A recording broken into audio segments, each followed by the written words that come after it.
You say you wrote that one in a hotel in Torquay. Is it a case of when the muse strikes, or do you just... No, I'll tell you what happened. I've kind of just been at art school, like lots of other people like me, and I'd successful kind of overnight, and they sent me to this hotel, posh hotel, to recuperate. And everybody asked me to play golf with them, you know, this thing, and I just didn't fit in there. So I just watched the people there and wrote the song. Why is it that... And since, people say I've become a well-respected man, so it happens to all of us. Yes, yes. Well, you went from being a master of the singles form, and then you got into the so-called concept album. And I think in your case it is a fair thing to say that you did that with the Village Green Preservation Society, Arthur, and so forth. Can you yourself imagine what inspired you to make that transition? Fear, I think. I just wanted to get away from making singles. It may sound strange to everybody, but you get on a run of making singles, and they go in the charts, and it's great when it happens, but it's a real pressure.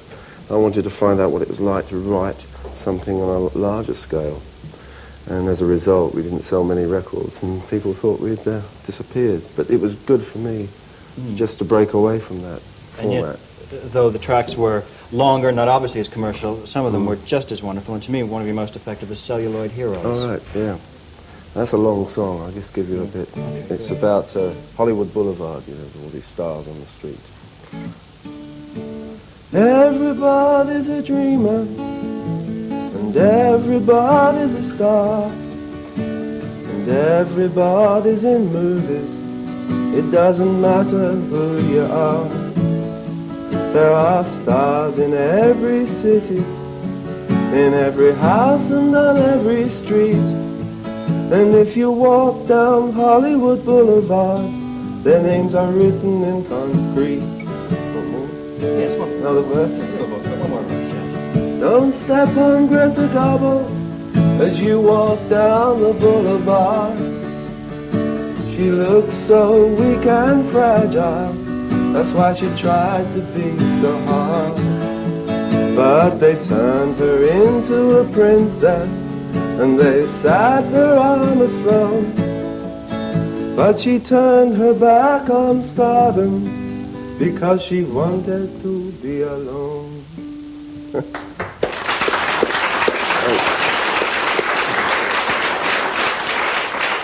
There, in that segment of that song, you write about an artist who was shy, introverted. Others in the song, such as Marilyn Monroe, are the same. Yeah. Is that projection of your own feelings about... I think, yeah, I'm an introvert person. And I think a lot of people who do what I do are. I think to be a writer, you know, you've got to be kind of sensitive, I guess. But yes, I'd say so. You're coming up on the 20th anniversary of the Kinks, having started out in 1964. What is it that's kept you going, or is there just nothing else you'd want to do? Fear. Again.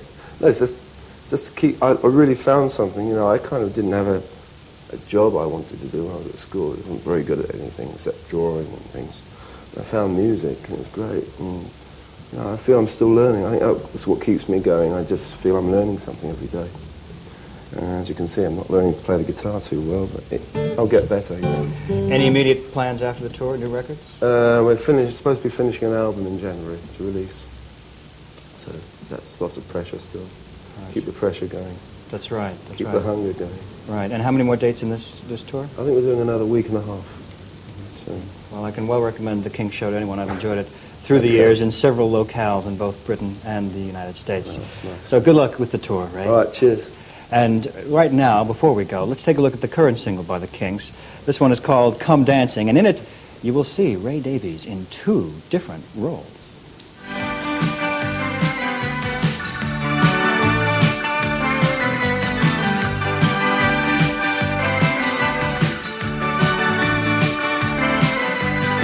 They put a parking lot on a piece of land where the supermarket used to stand. Before that they put up a bowling alley on the site that used to be the local pally. That's where the big band used to come and play.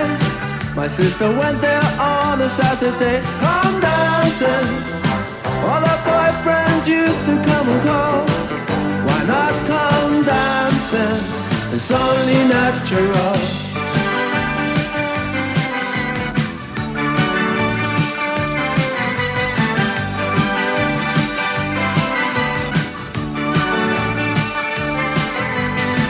Another Saturday, another date.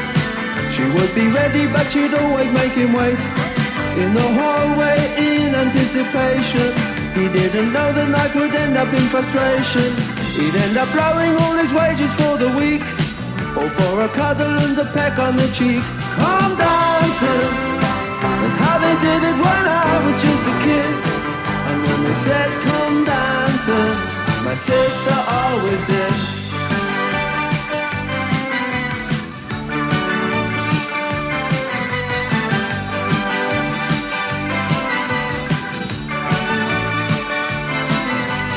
Sister should have come in at midnight, and my mom would always sit up and wait.